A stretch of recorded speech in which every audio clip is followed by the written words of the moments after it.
And a disturbing new report shows that anti-Semitic incidents in the U.S. hit a record high last year. According to the Anti-Defamation League, there were nearly 3,700 incidents reported last year. That's a 36% increase compared to 2021, and the highest level since the organization began recording in 1979.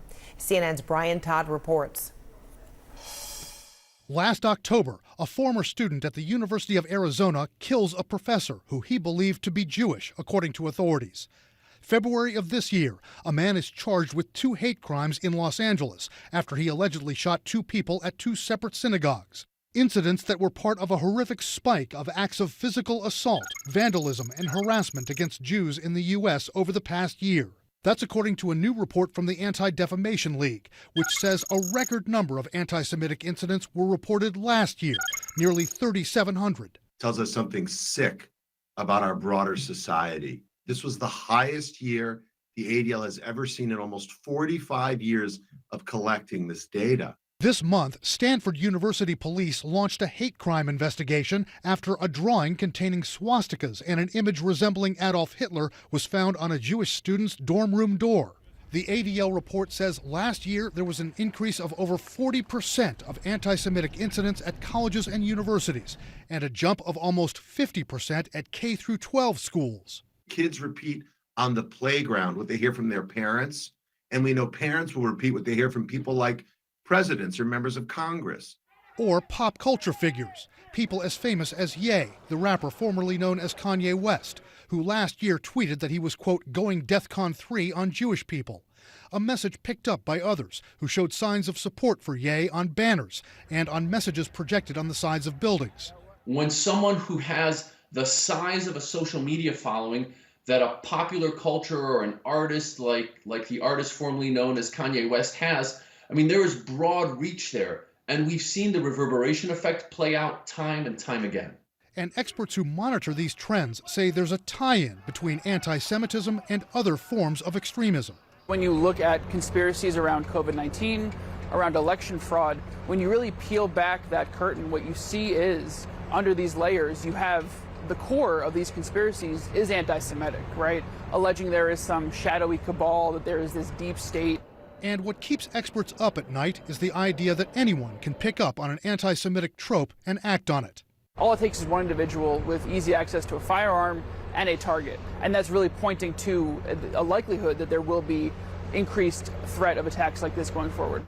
What has to be done to reverse this trend? Experts on extremism and officials at the ADL say more people with influence, from the White House and Congress to school principals to pop culture artists and influencers, have to speak out more against anti-Semitism. But they also say it's got to get more personal with conversations inside American households. Brian Todd, CNN, Washington.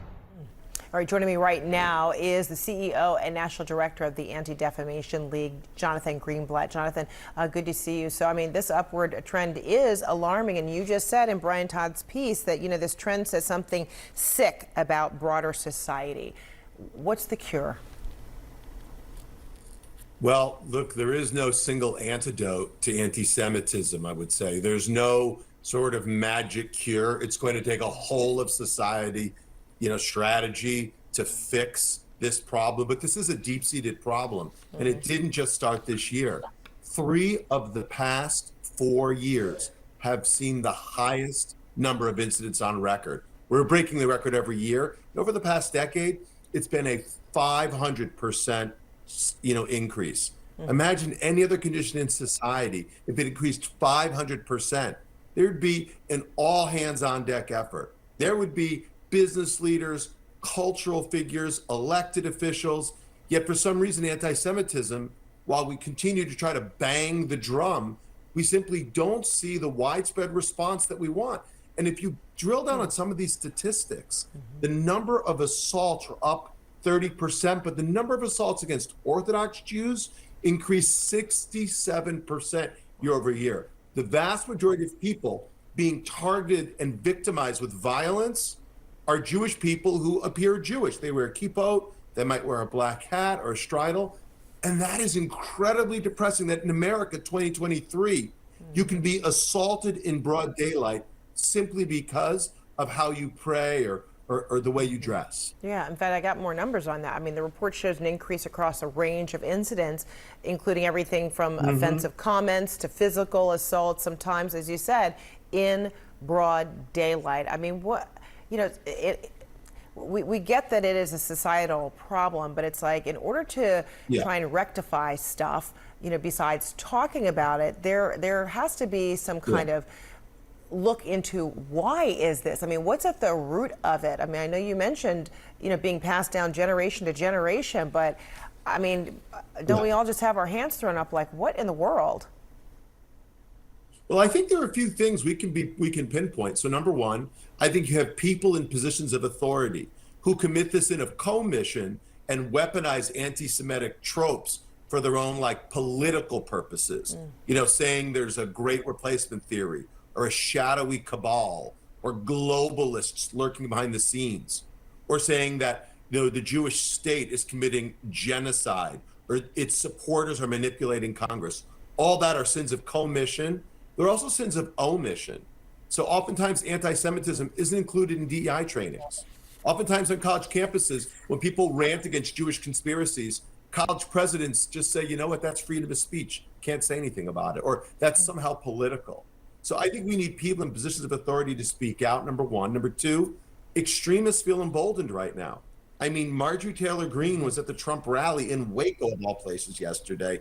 That should terrify all of us because she's, the favorite of the QAnon crowd. And on the other side, we have hardened anti-Zionists who are trying to, again, push their agenda at town council meetings and corporate boardrooms. It's crazy, too. So we've got that. And then thirdly, something I think we've talked about before, Frederica, it is social media. And social media is a super spreader of anti-Semitism and other forms of hate. We need once and for all, just like congressional leaders held TikTok accountable this week, they need to hold Instagram, they need to hold Facebook, they need to hold Twitter accountable and finally take action against these companies who operate with impunity. And you think that's at the root of why there is a significant rise in anti-Semitic incidents at K through 12 schools? You were just talking about the litany of adults, and irresponsibility, but it is trickling down to kids, whether they know what they're saying or not. This is a public health crisis. Because make no mistake, anti-Semitism may start with the Jews. It never ends with the Jews. It's an indicator, again, of deep-seated sickness in society. So just like we tackled cigarettes because we realized they hurt the smoker and secondhand smoke hurt all of us, so anti-Semitism victimizes Jews, but it infects our whole society. We need a public health approach, which means schools got to teach anti-bias education. We should be mandating Holocaust education. And we've got to make sure our educational environments aren't, battlefields for bigotry. I think it can be tackled if we've got the will and the intention to do something about it.